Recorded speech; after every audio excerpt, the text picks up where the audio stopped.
Morning, students. This may be my only and free guitar lesson. Try not to knock the guitar over before I get the lesson.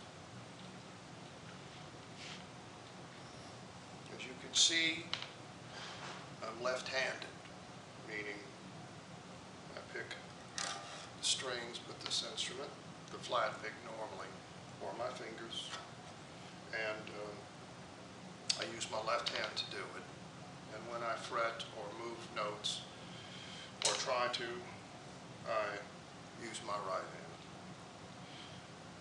The great Leonardo da Vinci could write fluidly. I might add his cursive penmanship was outstanding with either hand, and he taught himself to write in the normal directions that one writes a line of words, with or in reverse. He could write letters and sentences in reverse. Now, why he did that mental exercise, I do not know, but it is a testimony to someone who had a willingness to work at any goal that he might come up with.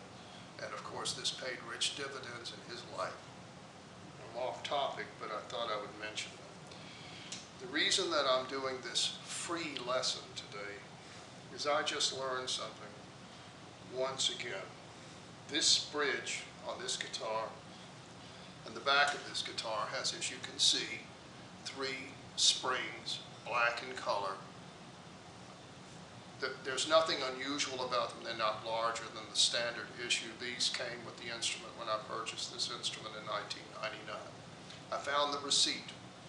I purchased this guitar February the 1st of 1999, which was about the time that Orleans Music, which was an established family in New Orleans for music products for many years, closed.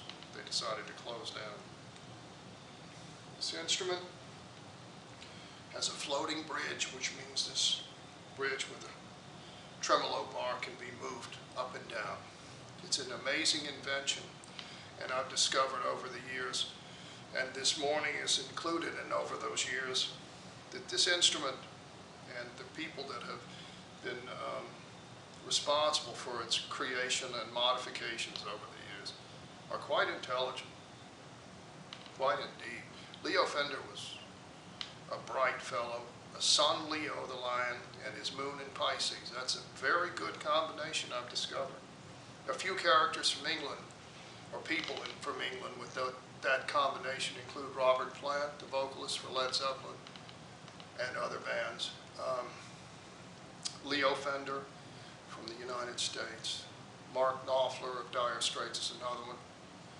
And there are a couple. Robert De Niro, the great actor from the United States, has that combination. There's one other. At any rate, this pet that I just lost had that combination as well. It produces amazing things. Why I'm doing this rant, as it's starting into, is I discovered this morning I'm able to adjust the tension of this floating bridge using these 2 screws on this plate, which hold these springs in various angles and tension strengths. Those 2 screws, and when I say adjust them, sometimes a hair, literally, or a millimeter at the most, can completely alter the overview or tone of this instrument. And this morning, I had tightened this back metal brace significantly about a week or 2 ago. It's summer here in New Orleans. It's hot and humid, and that means that this floating bridge is going to move and alter the sound of the instrument more than it normally does. This morning,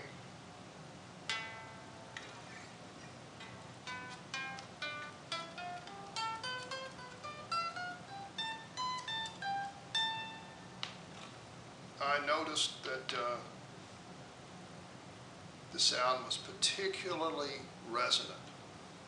I had let it sit in a tightened position, meaning it was hard to move these, especially the high steel strings, against your fingertips. But this morning when I picked it up, and I just tuned it 2 times, I've tuned it. It goes right out of tune in this humidity. It's a nightmare.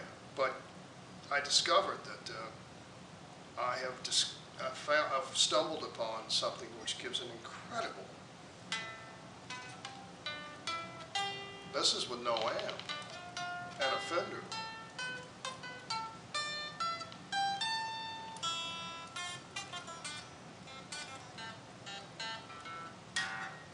This guitar is producing more volume than I've heard it produce before, that is centered and resonant. It's not as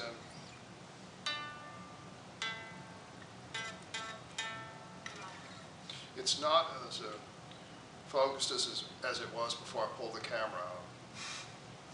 But it's close, and I thought I would record this because of that. I have not had this instrument give me that much without an amp on, and it does make a difference, I believe.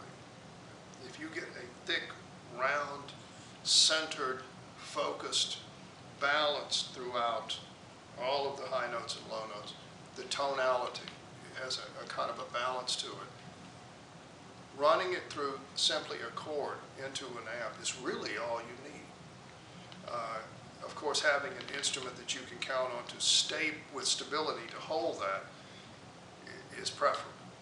But there is a challenge to this instrument that I embrace, and the modification of the tension of this bridge and its effect on strings.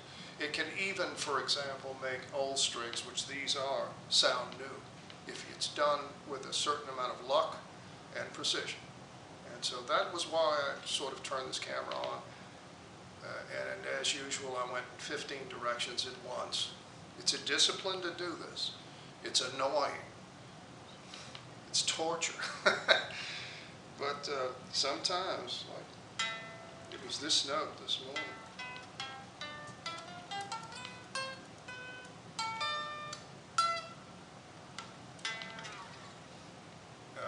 I'm looking forward to getting my professional amplifier, which is a Fender Super 60. It's an old amp now, they don't make them anymore. But the repairman that's working on it in Jackson is taking his sweet little time with it. And this is the second time I've sent it to him. But when I get that back, assuming I can keep the guitar somewhere near this sound quality, it'll be interesting to see what I can discover. And I'm going to sign off. This is my one and only effort to offer some insight